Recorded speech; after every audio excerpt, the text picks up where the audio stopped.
This is Sports for Real with Coach Hall. Today marks the second day of the regional track championships held here in Jacksonville. And it's basically Region 1. And what you have is a long event that has been condensed together with another long event packaged together to make it work real smoothly. What do I mean by that? Well, if you're an old guy like myself and you ran years ago, you remember where you qualified for the regional track meet and it was going to be held in one location. If you're not familiar with how regional track works or track works in Florida, in general you have, each class has 16 districts. There are 4 regions per class, and each region, there are 4 regions per class, and each region has 4 districts. Say generally in Region 1, you have districts 1 through 4. You have to qualify in the top 4 in your event to get to regionals, and then you're going to meet up with the other 3 districts who qualify their people, and then basically have 16 qualifiers for the regional meet. You're going to have 2 heats, and you're going to run it off in the finals. Well, we used to meet in one location, and my senior year was in Tallahassee. All that model continued all the way up to 2012. I was in a Gainesville area school at the time when we were Region 2, and we had to go down to Orlando.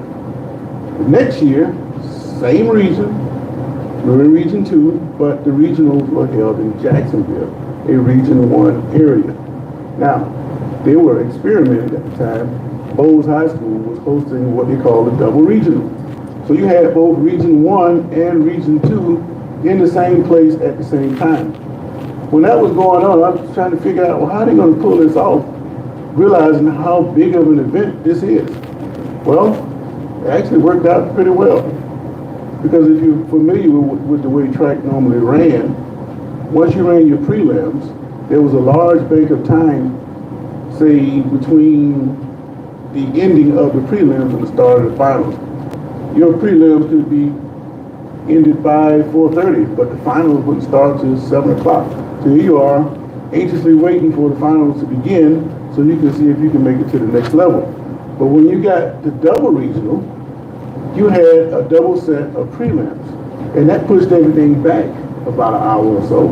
So instead of ending at 4:30, it ends about 5:30, 5:45. So there's a small bank of time between when the finals began. But once the finals began, there were 2 heats, one for each region. And by 9 o'clock, we were out of there.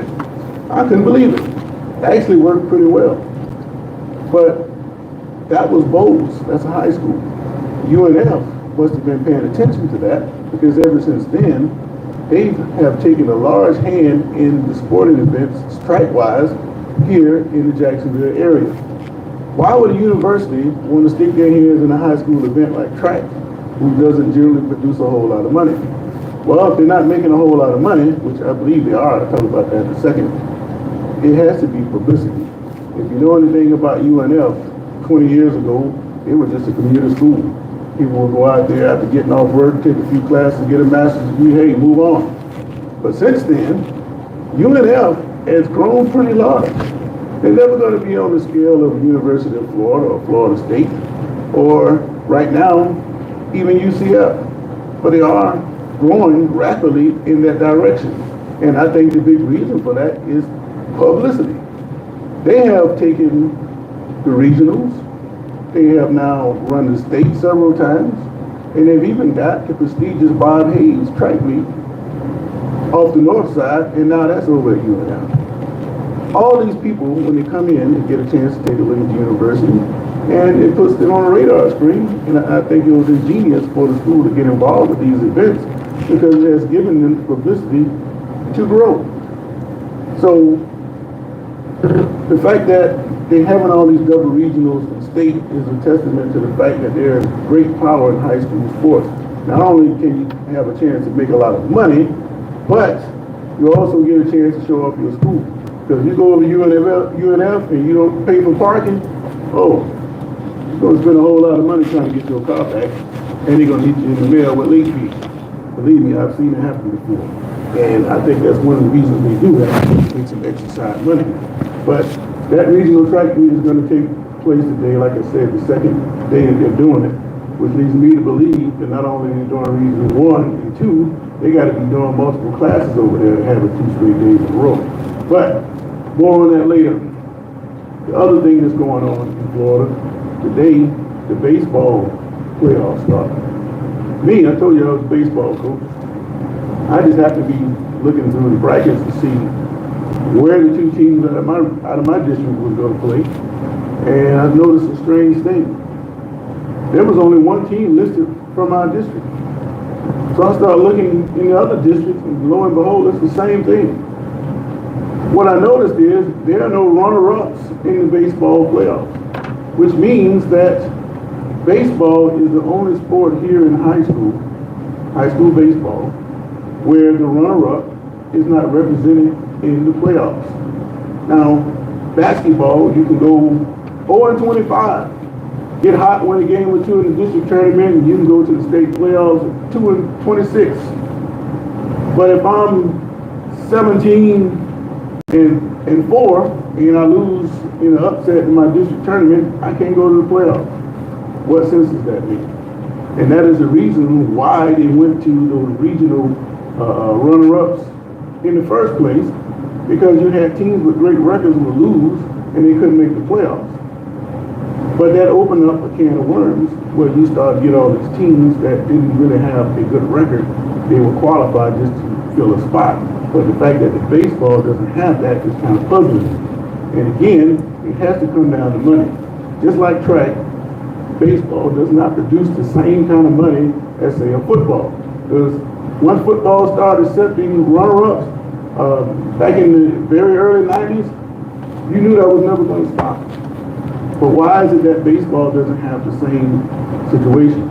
There are some schools in the Jacksonville area that are pretty good. They win a whole lot of games.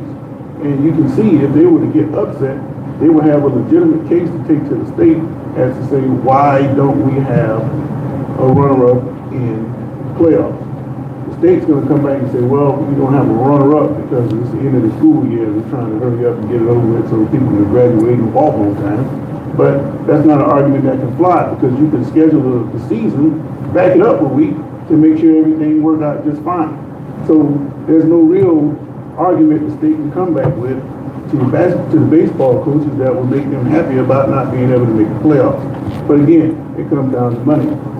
What is UNF and all these other universities making to host these high school events?